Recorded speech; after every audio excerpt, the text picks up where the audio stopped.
Halo guys, welcome back to this channel. Balik lagi bersama dengan gua Bang Jo Review.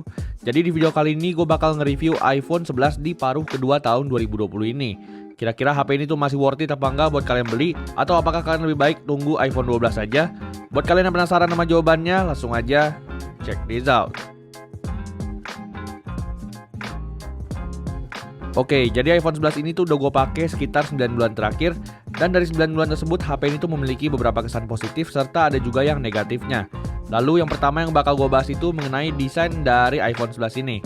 Gue jujur aja selama gue pakai iPhone 11 ini, kesan gue mengenai iPhone 11 ini yang premium gak berubah dari awal pemakaian sampai sekarang ini.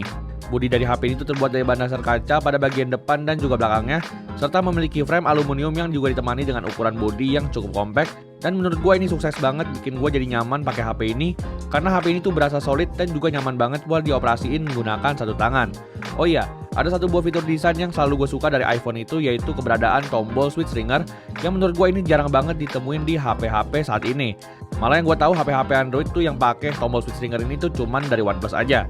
Intinya gue setuju banget kalau semua HP itu menerapkan fitur switch ringer ini, karena menurut gue tombol ini tuh berguna banget buat kalian yang ingin silent HP dalam kondisi yang cukup kepepet. Berlanjut ke bagian depannya, HP ini tuh memiliki desain layar notch yang dimana memiliki ukuran 6,1 inci dengan panel IPS Retina display. Lalu untuk resolusinya sendiri, HP ini tuh hanya sebatas sampai HD Plus saja, tapi untuk kualitas layarnya sebenarnya menurut gua tuh udah cukup bagus. Namun sayangnya menurut gua kualitas gambar yang dihasilin dari iPhone 11 ini kurang tajam dan juga kurang vivid apabila dibandingkan dengan HP-HP flagship yang udah pada pakai layar AMOLED.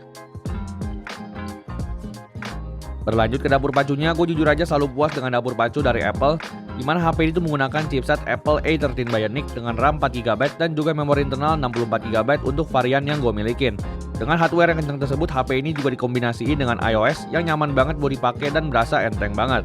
Untuk Antutu benchmark sendiri, HP ini tuh berhasil mendapatkan skor 519.000, dan untuk performa gamingnya gue bisa bilang HP ini tuh oke banget buat dipakai untuk gaming. Di sini gue udah ngetes buat main game PUBG Mobile dan bisa ngasilin grafik mentok HDR ekstrim. Untuk gameplaynya sendiri, HP ini tuh tentunya aja ngebut banget dan juga nggak ada touch delay sama sekali. Tapi sayangnya menurut gua HP ini tuh gampang panas saat dipakai main game selama 10-15 menit lebih. Lalu saat mulai panas pun HP ini tuh mulai terjadi gejala throttling dan terjadi sedikit frame drop meskipun itu nggak signifikan.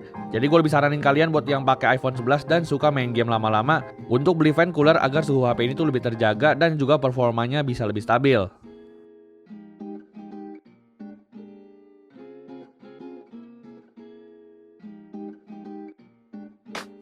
Lanjut ke sektor kameranya, HP ini tuh dilengkapi dengan setup dua kamera belakang, di mana kamera utamanya ini memiliki resolusi 12 megapiksel dan untuk kamera keduanya yaitu kamera ultrawide 12 megapiksel.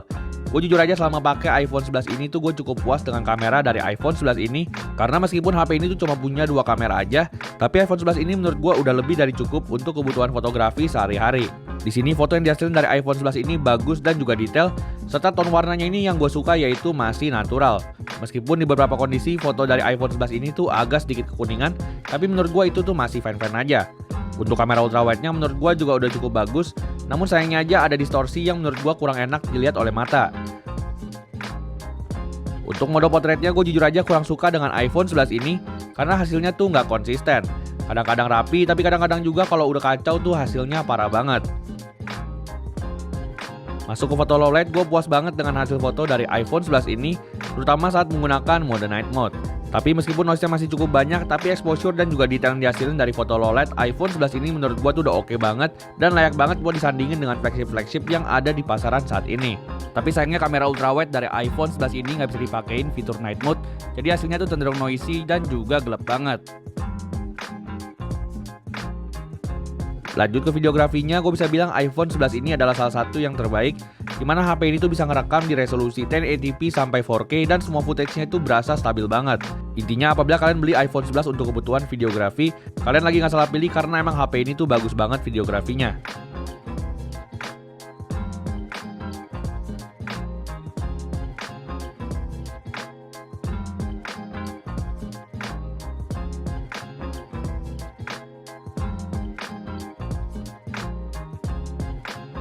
Lanjut ke kamera depannya, HP ini tuh memiliki kamera depan pada bagian notch-nya sebesar 12 megapiksel dan untuk hasil fotonya seperti biasa untuk iPhone hasil foto kamera depannya tuh emang selalu bagus. Di sini detailnya dapat dan juga warnanya tuh natural banget serta dynamic range-nya yang menurut gue tuh emang bagus banget. Lalu yang gue suka videografi pada kamera depan iPhone 11 ini bisa ngerekam hingga resolusi 4K 60fps, dan untuk hasilnya langsung aja kalian simak di video berikut ini.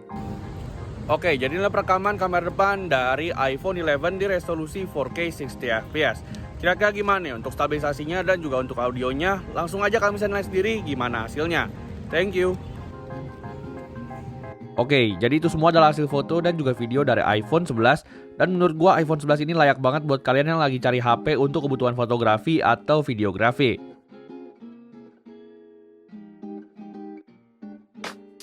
Lanjut ke sektor audionya, HP ini tuh dilengkapi dengan setup dual stereo speaker. Dan menurut gua hasilnya tuh cukup kenceng dan juga cukup jernih. Intinya untuk urusan audio gua gak ada komplain sama sekali mengenai iPhone 11 ini, karena emang hasilnya tuh masih bagus banget. Lanjut ke sektor baterainya, HP ini tuh memiliki baterai berukuran 3110 mAh, yang menurut gue ini tuh kelihatan kecil banget buat tahun 2020 ini. Tapi jangan salah sangka dulu, baterai dari iPhone 11 ini tuh meskipun kelihatan kecil, tapi baterainya ini bisa banget buat diandelin untuk pemakaian satu harian penuh. Selama 9 bulan ini gue selalu bisa pakai HP ini tuh dari pagi sampai malam, tanpa perlu ketemu casan 2 kali dalam sehari. Tapi meskipun iPhone 11 ini oke banget baterainya, tapi itu semua berbalik pada sektor chargernya. Di sini charger dari iPhone 11 tuh cuma dilengkapi dengan charger 5 watt aja, yang menurut gue ini tuh parah banget karena bisa ngecas HP ini dari 0 sampai 100 dengan waktu yang cukup lama, yaitu sekitar 2,5 sampai 3 jaman. Lalu pada akhirnya gue pakai casan third party yang udah support power delivery 18 watt supaya bisa ngecas iPhone ini dengan lebih cepat. Oh iya, nggak ketinggalan juga HP ini juga memiliki fitur wireless charging, yang jujur aja dimana fitur ini tuh nggak pernah gue pakai dari awal beli sampai sekarang ini. Lalu untuk fitur-fitur tambahan lainnya, HP ini juga memiliki fitur IP68 yang bikin HP ini tuh jadi lebih tahan terhadap air dan juga debu. Lanjut ke sektor harganya, untuk harga resmi dari iPhone 11 ini dengan varian 64GB dibanderol dengan harga mulai dari 12,6 juta sampai 13 jutaan di marketplace online. Sedangkan untuk harga secondnya di sini iPhone 11 dibanderol mulai dari harga 10 jutaan sampai 11 jutaan tergantung kondisi dari HP ini. Lalu apabila melihat dengan harga second dari iPhone 11 ini yang udah lumayan turun, di sini gue bisa bilang iPhone 11 ini masih layak banget buat kalian beli dan tentu aja bisa bertahan untuk sekitar 2 sampai 3 tahun ke depan. Lalu buat kalian yang udah pakai iPhone 11 dan mau upgrade ke iPhone 12, menurut gue ini kayaknya masih belum perlu karena menurut gue iPhone 11 ini tuh masih oke banget. HP ini tuh masih memiliki performa yang oke serta memiliki kamera dan juga baterai yang bagus banget. Mungkin satu-satunya kekurangan mengenai iPhone 11 ini yaitu mengenai layarnya, di mana layar dari HP ini tuh masih pakai layar IPS dengan resolusi HD+, yang kualitasnya tuh menurut gua kalah banget apabila dibandingkan dengan iPhone 11 Pro Series. Tapi overall HP ini adalah HP yang worth it banget buat kalian pinang di tahun 2020 ini atau bahkan di tahun 2021. Jadi buat kalian yang lagi pertimbangin buat beli HP ini, kalian lagi nggak salah milih karena HP ini tuh emang bagus banget. Oke, jadi segitu dulu aja video kita pada hari ini. Like kalau kalian suka dengan video ini dan jangan lupa subscribe channel ini supaya channel ini bisa terus maju. Oke, thank you for watching this video. Gue Bang Jo Review dan seperti biasa, have a nice day.